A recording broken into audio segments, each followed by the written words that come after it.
অভিমানী, অসম্ভব আত্মমর্যাদা সম্পন্ন মেয়ে সেটা। সাদিয়া সুলতানার আত্মসম্মান বোধ ছিল খুবই তীব্র, একই সঙ্গে অভিমানী। দেশের হয়ে শুটিংয়ে সাফল্য বয়ে আনা এই কীর্তিমতির চলে যাওয়ার কথা বলতে গিয়ে চোখের পানি ধরে রাখতে পারলেন না বাবা সৈয়দ সরওয়ার আলম। 2010 সালে এসএ গেমসে সোনা জেতেন সৈয়দা সাদিয়া সুলতানা। সেই বছরই আসে আরও বড় সাফল্য। কমনওয়েলথ গেমসের দ্বৈত ইভেন্টে শারমিন আক্তার রত্নার সঙ্গে জুটি গড়ে সোনা জয়ের গৌরবে ভাসান দেশকে। Commonwealth gold medal. কিন্তু ক্রীড়াঙ্গন থেকে যথাযথ মূল্যায়ন না পাওয়া ও নানা রকম বঞ্চনা সাদিয়াকে ঠেলে দেয় মানসিক অবসাদের দিকে, যার শুরুটা 2014 সালে জানাচ্ছিলেন তার বড় ভাই সাজ্জাদুল্লাহ। তার ডিপ্রেশনের মেইন উৎপত্তিটা হচ্ছে 2014 সালের এসএসসি পরীক্ষা দেওয়ার জন্য সে জাতীয় প্রতিযোগিতা তৎকালীন পার্টিসিপেট করতে পারে নাই। 2015 সালের র্যাঙ্কিং 3 নম্বরে ছিল।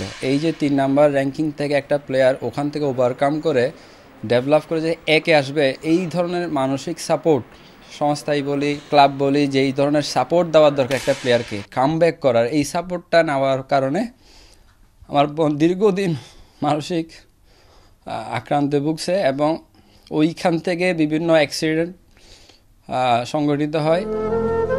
সাদিয়া যথাযথ স্বীকৃতি পাননি জাতীয় ক্রীড়া পরিষদ ও চট্টগ্রাম জেলা ক্রীড়া সংস্থা থেকেও। তার বাবা সারোয়ার আলম সিজেকেএস এর কর্মকর্তা হওয়া সত্ত্বেও চট্টগ্রামের ক্রীড়াঙ্গনে সাদিয়া ছিলেন অবহেলিত।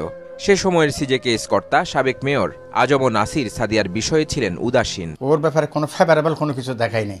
যেমন একটা অনুষ্ঠান, সম্বর্ধনা অনুষ্ঠান দেওয়ার কথা ছিল, উনি এটা দেয় নাই। স্টেডিয়ামের থেকে লক্ষ লক্ষ টাকা ডিস্ট্রিক্ট স্পোর্টসম্যানকে দিছে, সাহায্য দিছে। কোনো আর্থিক সহযোগিতা আমি চাইও নাই, আমাকে দেওয়া নেই। 2017 সালে এক দুর্ঘটনায় রান্নাঘরে আগুনে দগ্ধ হন সাদিয়া। শ্বাস নালীসহ পুড়ে যায় শরীরের 25%। যদিও সেরে উঠেন তিনি, কিন্তু গায়ের ক্ষত শুকালেও শুকায়নি মনের ক্ষত। আনমনে বিষাদের বিষ বয়ে নিয়ে 4 দেয়ালে বন্দিনী হয়েছিলেন দীর্ঘদিন। নিভৃতে অব্যক্ত অবহেলার কষ্টগুলো শিকড় ছড়িয়ে আষ্টে পৃষ্ঠে বেঁধে রেখেছিল তাকে। কটাক্ষ করেছে দেশের জন্য নিয়ে আসা শোকেস বন্দি মেডেলগুলো। পাওয়া না পাওয়ার হিসেব থেকে মুক্তি মিলেছে 2রা ডিসেম্বর। 5 তলা থেকে পড়ে মৃত্যু। অনেক সংবাদ মাধ্যম একে আত্মহত্যা বললেও বাবা সরওয়ার আলম বলছেন এটি সঠিক নয়। তোর পত্রিকায় সবাই গিয়ে করতেছে আত্মহত্যা করছে, ও আসলে আত্মহত্যা করেনি।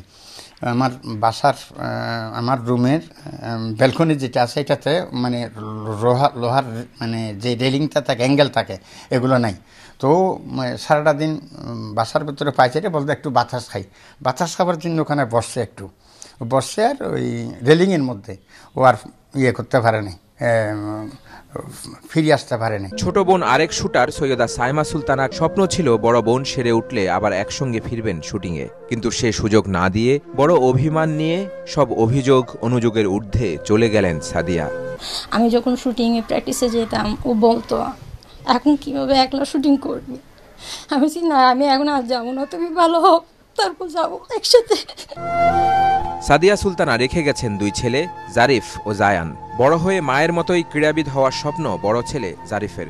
আর 2 বছর বয়সী ছোট ছেলে জায়ান মায়ের জেতা কমনওয়েলথ স্বর্ণপদক নিয়ে খেলতে খেলতে যেন দিয়ে যাচ্ছে একই বার্তা। কেন সৈয়দা সাদিয়া সুলতানার মতো একজনকে অকালে চলে যেতে হয়? দেশের জন্য যিনি বয়ে নিয়ে এসেছিলেন কমনওয়েলথের মতো আসরের স্বর্ণ জয়ের গৌরব, কেন তাকে অবহেলার শিকার হতে হবে? কেন তাকে খুঁজতে হবে তার কাজের স্বীকৃতি? এমন চলতে থাকলে হয়তো ভবিষ্যতে কেউই ক্রীড়াবিদ হওয়ার মতো সাহস দেখাবেন না। তার ছেলে জারিফ যেমন হতে চায় তার মতো একজন খ্যাতিমান ক্রীড়াবিদ, তেমন খ্যাতিমান ক্রীড়াবিদ যেন সবাই হতে পারেন, সেই জিনিস নিশ্চিত করা প্রশাসনের সবার দায়িত্ব।